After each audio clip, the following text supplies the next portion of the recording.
Most people believe poverty is only about money. Not having enough, not earning enough, not catching the right opportunity. But Carl Jung would likely suggest something deeper. He believed that many of our struggles are not created by the outside world alone. They begin in the hidden parts of the mind, the parts we rarely examine. And when it comes to money, this idea becomes surprisingly important. Because sometimes, the greatest obstacle to wealth is not a lack of skill, intelligence, or opportunity. It is an unconscious pattern. Listen closely. Have you ever noticed how some people seem to repeat the same financial mistakes over and over? They earn more, but somehow end up in the same place. They make progress, then sabotage it. They learn, plan, and work hard, yet something invisible keeps pulling them backward. Jung believed that what remains unconscious tends to control our lives. And when we fail to recognize these hidden patterns, we often call them fate. Many people carry unconscious beliefs about money that were formed long before they ever earned their first paycheck.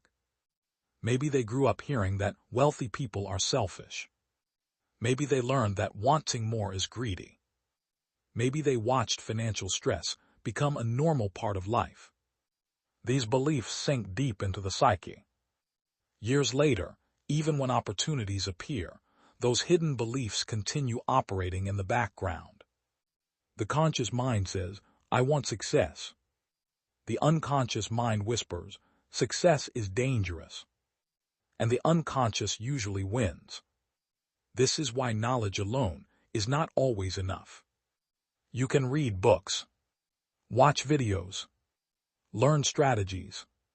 But if your inner world is working against your goals, progress becomes difficult. Jung often spoke about the importance of self-awareness. Not as a luxury, but as a necessity. Because the things we refuse to examine often become the things that control us. Think about your relationship with money for a moment. Do you spend impulsively when stressed? Do you avoid looking at your finances? Do you secretly believe that wealth belongs to other people, but not to you? These are not merely financial habits. They are psychological clues. And clues lead us toward something deeper. Jung introduced the concept of the shadow, the hidden part of ourselves containing qualities, fears, and beliefs we prefer not to see. When it comes to money, the shadow can appear in unexpected ways. It can appear as envy, as guilt, as fear of success, or even fear of failure. Many people focus entirely on external solutions, while ignoring these internal conflicts. But Jung understood that lasting change happens when the inner and outer worlds begin working together. The goal is not to obsess over money, nor is it to reject it. The goal is to develop a conscious relationship with it, to see money as a tool rather than an identity, a resource rather than a measure of worth. Because the moment your self-worth depends on money, you become emotionally controlled by it. And that control creates anxiety, fear, and poor decisions. Ironically, people often make their best financial choices when they stop chasing validation and start acting from clarity. Jung called this process individuation, the journey of becoming who you truly are rather than who the world expects you to be. When applied to money, individuation means building a life aligned with your values, making decisions consciously, taking responsibility for your choices, and refusing to let unconscious fears dictate your future.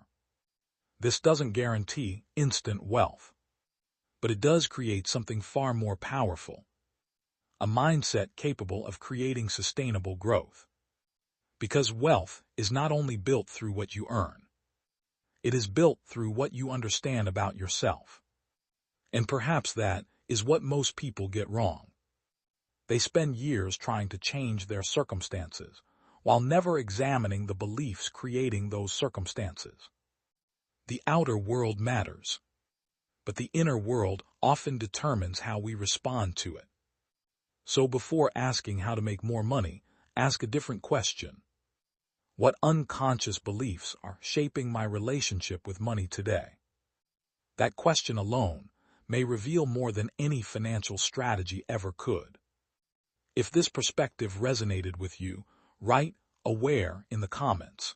It tells the algorithm that this conversation matters, and it tells you that you're willing to examine what most people ignore. And if you enjoy thoughtful explorations of psychology, self-awareness, and Carl Jung-inspired ideas, subscribe and join us for the next journey.